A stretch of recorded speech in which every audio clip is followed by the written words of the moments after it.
Hola, soy Mauricio Paz, estudiante de Sociología de séptimo semestre de la UNAM. Este contenido del podcast es realizado para la materia en Sociología de la Imaginación en su fase 5. ¿De qué hablaremos o de qué hablaré? Sobre sociología, sobre cómo la sociología nos permite a nosotros ver un poco más allá de lo que las otras personas normalmente no ven. Como sociólogo en formación, realmente la sociología me ha causado mucha curiosidad.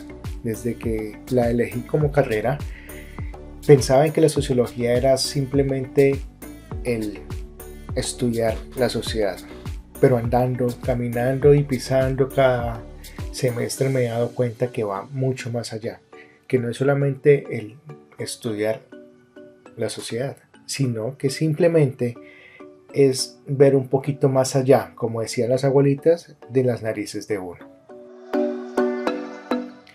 Es colocar la visión un poco más crítica, un poco más objetiva, pero también un poco más realista. Es ver cómo la sociología influye en cada uno de nosotros, es ver cómo la sociología influye en cada familia, en cada núcleo, y así sucesivamente cómo influye en una sociedad. Para comenzar este tema, podríamos decir, o podría decir exactamente, que la sociología abarca muchos temas, muchísimos, más de lo que nosotros podríamos imaginarnos. En algún momento en un texto leí que la sociología podría ser la ingeniería de la sociedad, y podría ser cierto.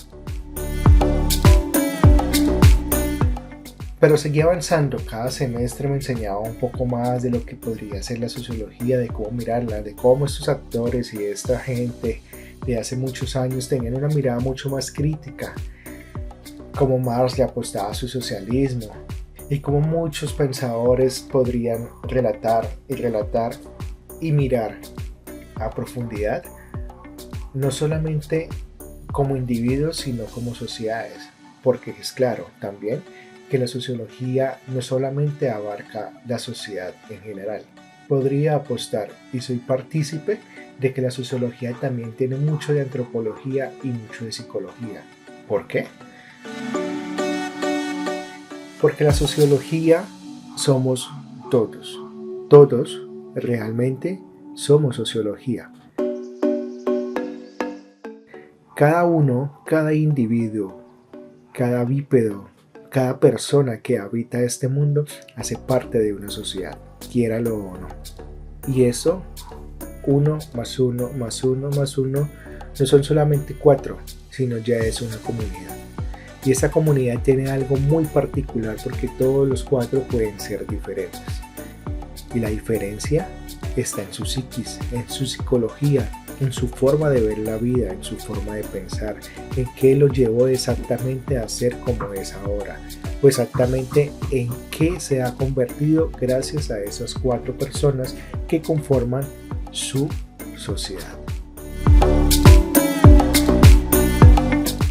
Avanzando y avanzando me encuentro con esta materia interesante que incluso la quería ver, que era que es la sociología de la imaginación. Y me encuentro con parajes muy chéveres donde la sociología se da la mano estrechamente con el poder, sin ser partícipe del poder, sin ser sinónimo del poder, pero sí con el poder en una dimensión muy grande. Pero devolvámonos un poco. ¿Qué es la sociología? ¿Por qué esa pregunta deja tanto camino por pensar y recorrer, no solamente para los sociólogos, sino para la vida en general?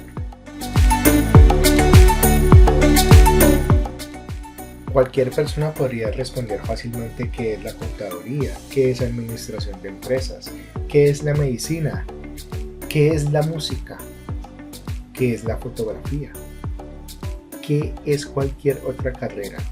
Pero, ¿sociología? Respóndase usted mismo. para usted, ¿qué es sociología desde tus presaberes? Sin ir a Google, sin googlearlo, simplemente contéstate. Para ti, ¿qué es la sociología? ¿Qué disciplina es la sociología? ¿Qué hace un sociólogo? Averigua y cuéntame.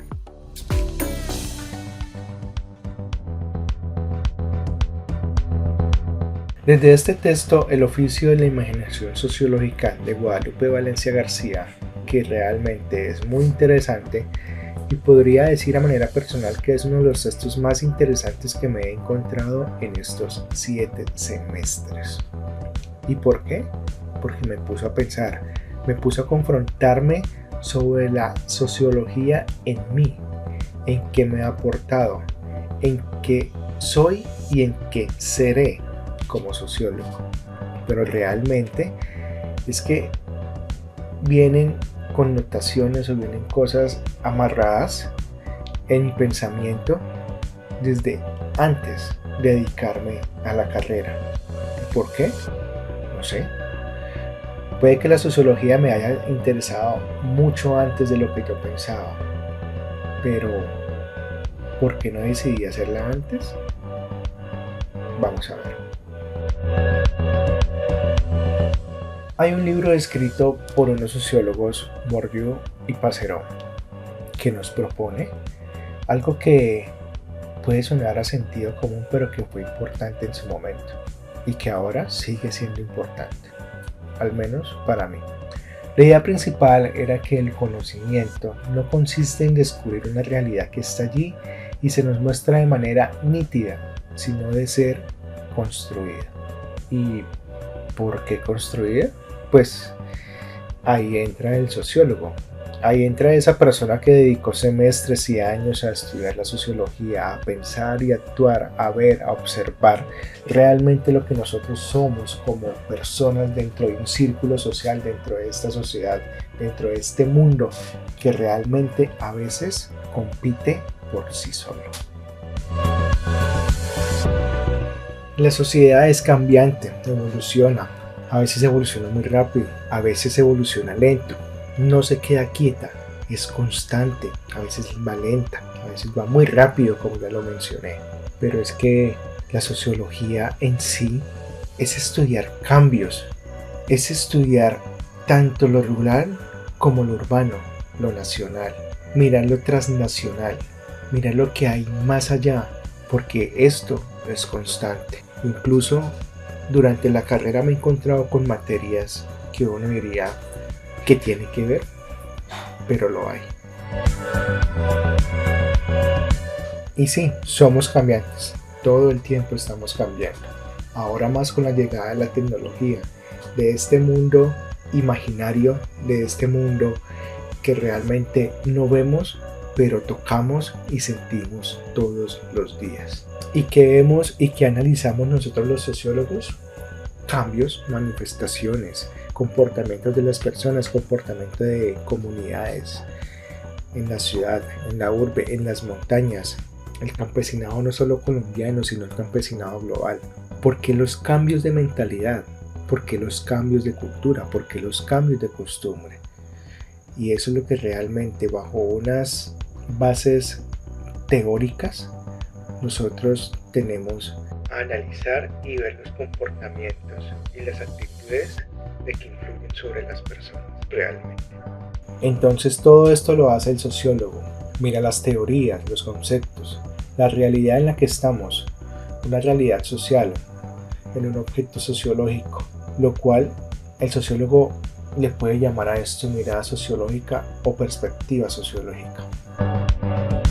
Bajo esta mirada o perspectiva sociológica, también debemos ver algo muy común que a veces no lo notamos, a veces simplemente porque se nos volvió paisaje, digamos que lo podemos sufrir, pero hay personas que pueden sacar provecho.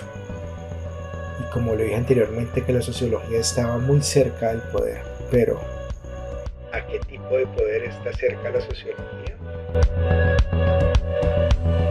Y sí, siempre hemos tenido alguien que dirija el mundo, que tome los hilos de la familia de la sociedad. Y allí está el poder. Ese poder que la sociología ve, ese poder que la sociología estudia, ese poder que la sociología entiende que es necesario para una sociedad. Pero, ¿qué ha pasado con el poder? Que el poder también se ha transformado. Y no solo para bien. ¿Por qué el poder tiene grupos subalternos?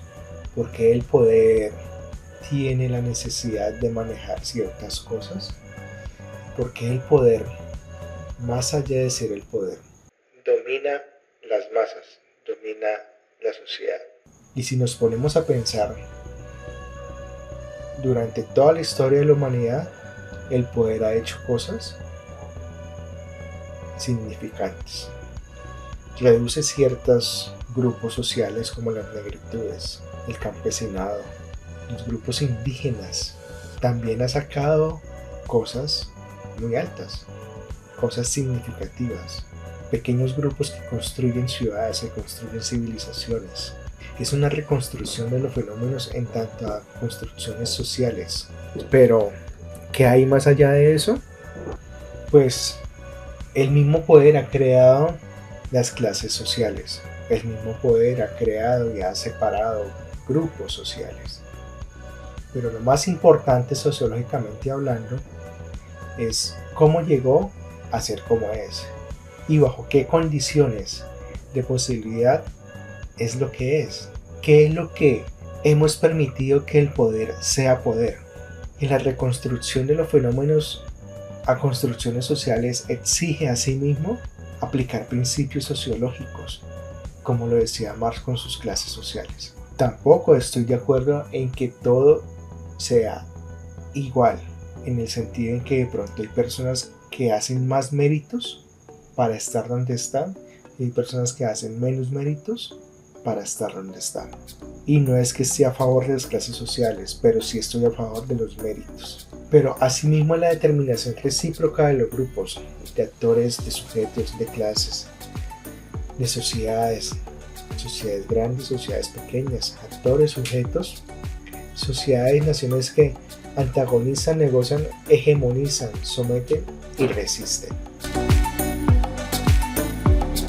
Ya para terminar, comprendiendo que el poder es algo que debe existir, la sociedad es algo que se debe estudiar, podría concluir en que la sociedad somos todos, obviamente, en que cada individuo antropológicamente es diferente y que psicológicamente tiene una manera de pensar y actuar gracias a lo que ha sido y lo que ha vivido. Y todo esto hace parte de una sociedad, hace parte de un estudio, así como la medicina cura enfermedades, así como los ingenieros hacen obras e inventan cosas, así como la música, los músicos alegran la vida, la sociología nos lleva a mirar un pensamiento mucho más amplio de todo lo que nosotros podemos observar. Y por eso se hace una analogía con la fotografía, que me cae perfecto porque como realizador audiovisual me encanta este pedazo. Los fenómenos sociohistóricos son procesos que se han vivido en múltiples dimensiones, pero realmente ¿quién los ve y quién los analiza? El sociólogo. Y realmente ¿quién los detiene en el tiempo? Los fotógrafos o un realizador audiovisual, porque no solamente es la fotografía, también es el video. Pero tanto el realizador audiovisual como el sociólogo debe tener ojo, como decimos los fotógrafos, y conseguir el mejor encuadre y el mejor ángulo posible. ¿Para qué? Para seguirle el paso a los movimientos sociales, a esta evolución sociológica en la cual no nos detenemos, ni va a detenerse. simplemente se acaba cuando la sociedad se acabe por completo.